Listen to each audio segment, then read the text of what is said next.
Assalamualaikum, salam sejahtera ya, salam Malaysia, salam kuasa ketiga. Kita jumpa kembali ya. So, ada lagi satu krisis selain daripada krisis politik Perlis yang hangat diperbincangkan di media sosial.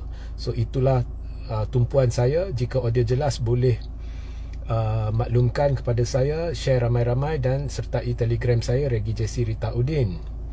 Baik, hari ini kita didendangkan dengan berita peletakan jawatan ketua kepada JCOM atau yang sebelum ini dikenali sebagai JASA. Baik, sepintas lalu JASA ini di bawah pentadbiran Barisan Nasional dan merupakan unit propaganda Barisan Nasional.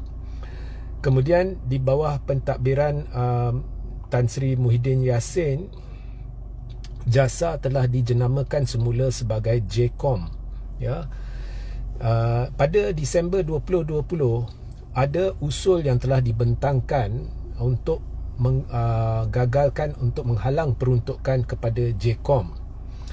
Pakatan Harapan pada ketika itu yang merupakan pembangkang mati-mati hendak JCOM tidak diwujudkan, malah mereka tidak mahu apa-apa kaitan dengan JASA dan JCOM. Mereka tidak mahu agensi ini beroperasi kerana yang didakwa adalah unit propaganda. Jadi jika jenamakan semula JASA menjadi JCOM dan kemudian diberi peruntukan, mereka dakwa ianya akan digunakan untuk propaganda kerajaan ya, mungkin kerajaan Muhyiddin kot. Okey. So mereka yang telah membangkitkan usul atau membentangkan usul untuk menghalang peruntukan kepada JCOM antara lain adalah Fahmi Fadzil. Ya, antara lain ada dua pemimpin PH, ada APCO ya, termasuk Fahmi Fadzil. So bukan hanya Pakatan Harapan merasakan JCOM akan menjadi unit propaganda, mereka tidak setuju, mereka tidak mahu JCOM ada di situ, tetapi ada pemimpin PH yang telah membuat usul untuk menidakkan peruntukan kepada JCOM. Dan juga ada dakwaan bahawa ada percubaan ya, ada suara-suara yang mengatakan pembangkang akan gagalkan belanjawan pada ketika itu kerana mereka tidak setuju dengan kewujudan JCOM. So they were very against JCOM ya. Tetapi akhirnya belanjawan diluluskan dan JCOM diwujudkan, diberi peruntukan walaupun peruntukan itu dikurangkan. Namun apabila PH ambil alih ya, walaupun kerajaan ini adalah kerajaan PHBN, tetapi Perdana Menteri adalah dari PH dan Menteri Komunikasi adalah Fahmi Fadzil yang sebelum ini hendak halang ada bentangkan usul yang saya maksudkan. Tetapi JCOM tidak ditutup. JCOM tidak ditutup, malah ia diteruskan. So kalau ikut falsafah PH ni, JCOM adalah unit propaganda.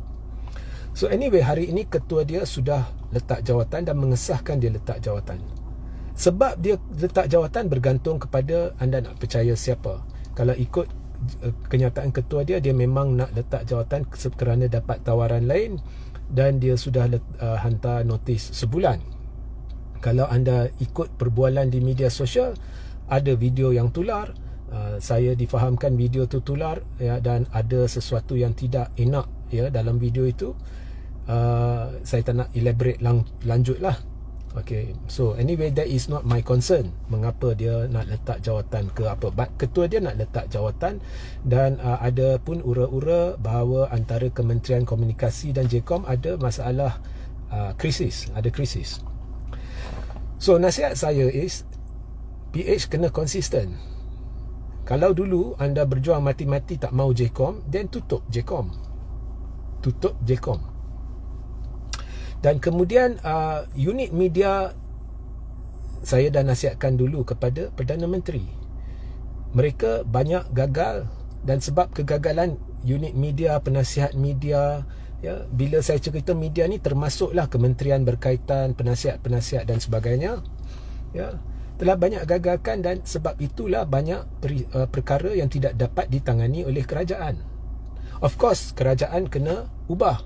Perdana Menteri kena ubah cara dia mentadbir. Dia tak boleh nak berjanji sini, berjanji sana, tak penuhi janji and bla bla bla. Ini semua dah cerita beratus kali lah. So dia kena ubah pentadbiran dia. Tetapi at the same time, unit komunikasi kementerian dan sebagainya sudah gagalkan dia banyak kali. Yang paling akhir adalah isu yang mengaitkan PKR dengan sebuah organisasi yang dipertikai. Dan saya tak nak masuk mendalam sebab saya dah masuk dulu. Okay, betul atau tidak itu saya dah masuk dulu. Tetapi the point is, kenyataan-kenyataan yang dibuat termasuk oleh menterinya, termasuk cara mereka tangani benda tu hanya memburukkan lagi kerajaan, hanya memburukkan lagi parti blok kerajaan. Ia tidak membantu, malah ia memburukkan lagi keadaan. So ini sebenarnya adalah kegagalan pihak media, penasihat media. So I think perlu ada satu reformasi dalam media dan sebagainya. So cadangan saya ialah tutup JKOM dan rombak segala aspek personal, orang-orang yang berkait dengan media ke komunikasi ke, dan ubah cara anda berinteraksi dengan rakyat. So itu mesej saya lah. Sehingga kita berjumpa di lain masa. Assalamualaikum, salam sejahtera, salam GBN, salam Malaysia, salam kuasa ketiga.